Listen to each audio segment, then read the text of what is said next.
بسم اللہ الرحمن الرحیم۔ السلام علیکم ناظرین، آپ دیکھ رہے ہیں یوٹیوب اور فیس بک۔ آج ہم بات کریں گے جنرل سائنس۔ یہ قرآن پاک کا ہی اعجاز ہے کہ آج سے 1400 برس پہلے جو قرآن پاک نے فرمایا، آج جدید سائنس اس کی تصدیق کر رہی ہے۔ فنگر پرنٹ، انگلیوں کے نشانات، سورہ قیامہ آیت 3 تا 4۔ أَيَحْسَبُ الْإِنسَانُ أَن لَّن نَّجْمَعَ عِظَامَهُ بَلَىٰ قَادِرِينَ عَلَىٰ أَن نُّسَوِّيَ بَنَانَهُ۔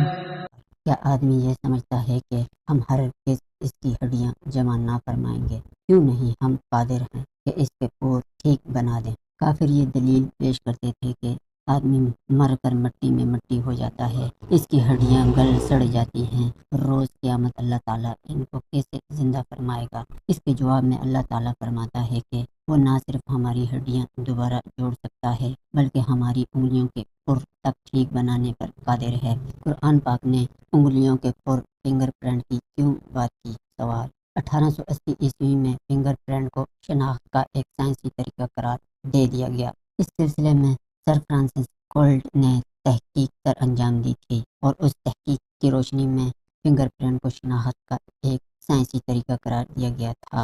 دنیا بھر میں کوئی بھی دو اشخاص ایک جیسے فنگر پرنٹ انگلیوں کے نشانات کے حامل نہیں ہیں، حتیٰ کہ جڑواں پیدا ہونے والے بچے بھی ایک جیسے فنگر پرنٹ کے حامل نہیں ہوتے۔ یہی وجہ ہے کہ دنیا بھر کی پولیس مجرموں کی شناخت کے لیے فنگر پرنٹ سے استفادہ حاصل کرتی ہے۔ 1400 برس بیشتر انسان فنگر پرنٹ کی اس منفرد حیثیت سے کون واقف تھا؟ سوال۔ صاف ظاہر ہے کہ اس حقیقت سے ہمارے خالق کے سوا اور کون واقف ہو سکتا تھا؟ ہمارا خالق بذات اس حقیقت سے آشنا تھا۔ جلد میں درد محسوس کرنے کی حس موجود ہے۔ پہلے یہ خیال کیا جاتا تھا کہ محسوس کرنے اور درد کی حس کا تعلق دماغ سے ہے، لیکن حالیہ دریافتوں نے یہ ثابت کر دیا ہے کہ جلد میں بھی درد محسوس کرنے کی حس موجود ہے۔ اس حس کی عدم موجودگی میں کوئی بھی شخص درد محسوس نہیں کر سکتا، درد کا احساس نہیں کر سکتا۔ ڈاکٹر جب کسی ایسے مریض کا معائنہ کرتا ہے جس کی جلد پر جلنے کے زخم پائے جاتے ہوں،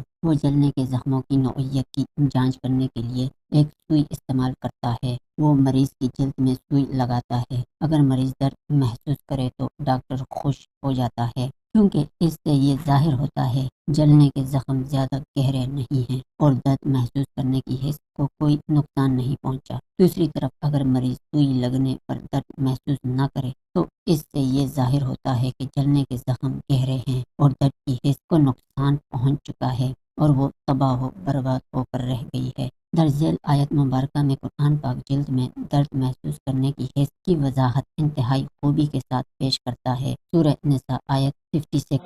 إِنَّ الَّذِينَ كَفَرُوا بِآيَاتِنَا سَوْفَ نُصْلِيهِمْ نَارًا كُلَّمَا نَضِجَتْ جُلُودُهُم بَدَّلْنَاهُمْ جُلُودًا غَيْرَهَا لِيَذُوقُوا الْعَذَابَ إِنَّ اللَّهَ كَانَ عَزِيزًا حَكِيمًا۔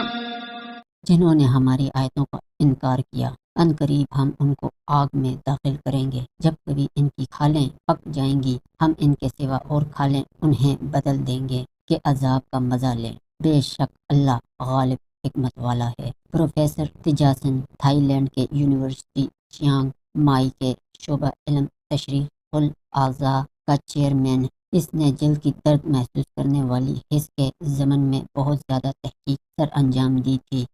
دراصل اسے اس بات پر یقین نہیں آ رہا تھا کہ قرآن پاک نے اس سائنسی حقیقت کا انکشاف 1400 برس پہلے کر دیا تھا۔ اس کے بعد اس نے قرآن پاک کی اس مخصوص آیت مبارکہ کے ترجمے کی تصدیق کی۔ پروفیسر تیجاسن قرآن پاک کی اس آیت مبارکہ کی سائنسی تصحیح سے اس قدر متاثر ہوا کہ 8ویں سعودی میڈیکل کانفرنس جو کہ ریاض میں منعقد ہوئی تھی، اس کانفرنس کا موضوع تھا قرآن مبارک اور سنت مبارک میں سائنسی نشانات۔ اس کانفرنس میں پروفیسر موصوف نے بڑے فخر کے ساتھ یہ اقرار کیا کہ لا الہ الا اللہ محمد الرسول اللہ، اللہ کے سوا کوئی عبادت کے لائق نہیں اور محمد صلی اللہ علیہ وآلہ وسلم اللہ کے رسول ہیں۔ قرآن پاک اور جنرل سائنس دونوں انسان کو کائنات کی حقیقتوں سے روشناس کرانے کا ذریعہ ہیں، مگر دونوں کا نقطہ نظر اور طریقہ کار مختلف ہے۔ قرآن کو مسلمانوں کے لیے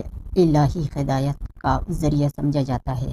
اس میں نہ صرف روحانی اور اخلاقی اصول بیان کیے گئے ہیں، بلکہ قدرتی کائنات کے بعض پہلوؤں کی طرف بھی اشارہ ملتے ہیں۔ بہت سے مسلمان مومنین کا ماننا ہے کہ قرآن پاک میں بیان کیے گئے تخلیق کی بعض تفصیلات جدید سائنس کے انکشافات سے میل کھاتی ہیں۔ جنرل سائنس تجرباتی تحقیق، مشاہدہ اور منطق پر مبنی ہے۔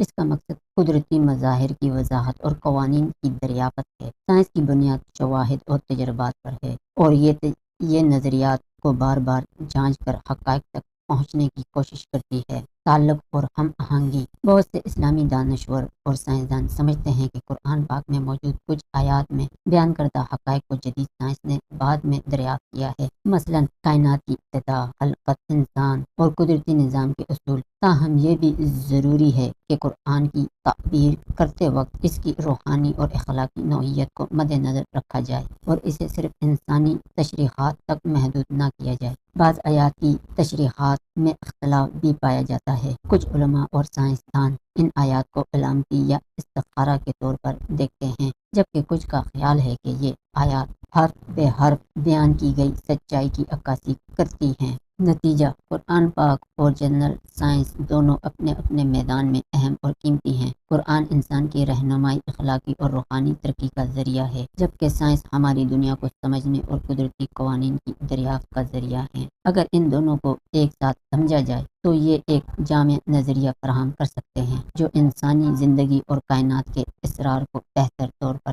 سمجھنے میں مددگار ثابت ہوتا ہے۔